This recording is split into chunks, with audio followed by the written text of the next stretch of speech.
Toujours plus d'actu sur BX1 +. Un conseil des ministres ce matin, un comité de concertation dans l'après-midi et en bout de journée, une conférence de presse qui sera sûrement très attendue et très suivie. Le gouvernement fédéral et les régions et communautés doivent donc s'accorder sur la suite de la gestion de la crise sanitaire. C'est la grosse info du jour. L'ouverture des métiers de contact non coiffeurs, comme les tatoueurs ou les salons de beauté, devrait être confirmée pour lundi prochain. Bonjour Vanessa Lullier. Bonjour. Il y a aussi toute une autre série de demandes qui sont sur la table, pour lesquelles il faudra peut-être attendre un peu.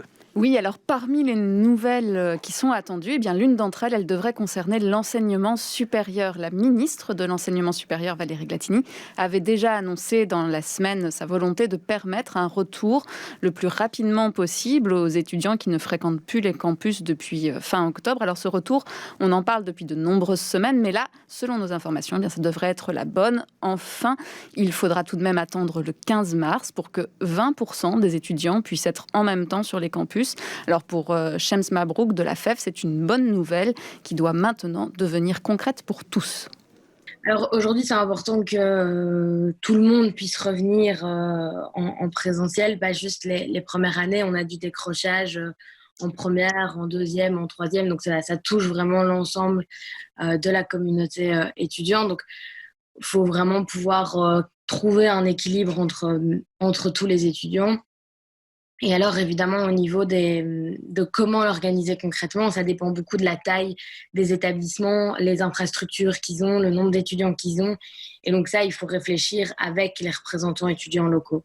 Vous l'avez compris, il va donc falloir faire des arbitrages. Alors du côté des universités, on se prépare déjà depuis quelque temps à ce retour. A priori, cette fois, les étudiants de première année ne seront pas privilégiés, comme c'était le cas précédemment, mais cela sera plutôt les activités qui nécessitent une présence qui seront les premières à revenir. Toutes les facultés doivent cependant avoir cette possibilité. Ce ne sont pas donc seulement les activités scientifiques ou les TP qui seront là.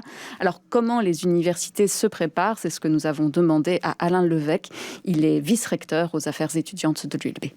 Concrètement, ce que nous faisons, c'est d'organiser et de choisir les activités pédagogiques pour ne jamais dépasser 20% des étudiants.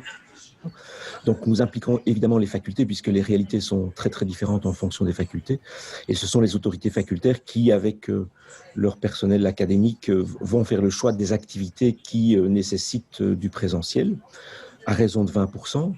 Nous connaissons évidemment les effectifs habituels et donc nous savons ce que représente 20%. Nous avons par ailleurs installé des systèmes de capture de densité de population sur les campus et donc nous suivons de façon journalière le nombre d'étudiants qui sont en même temps sur les campus.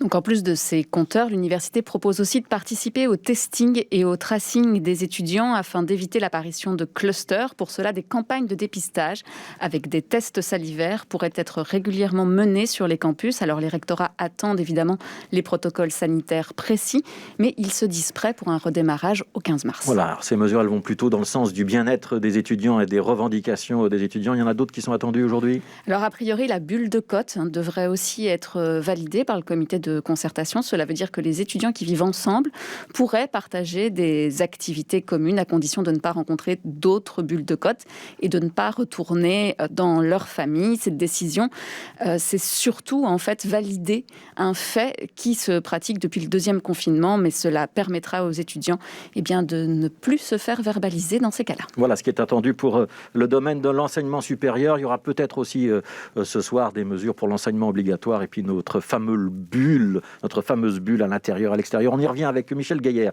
Ce sera dans le journal de Muriel Berg tout à l'heure. Et puis Vanessa Lullier viendra nous parler drogue tout à l'heure, aux alentours de 13h05.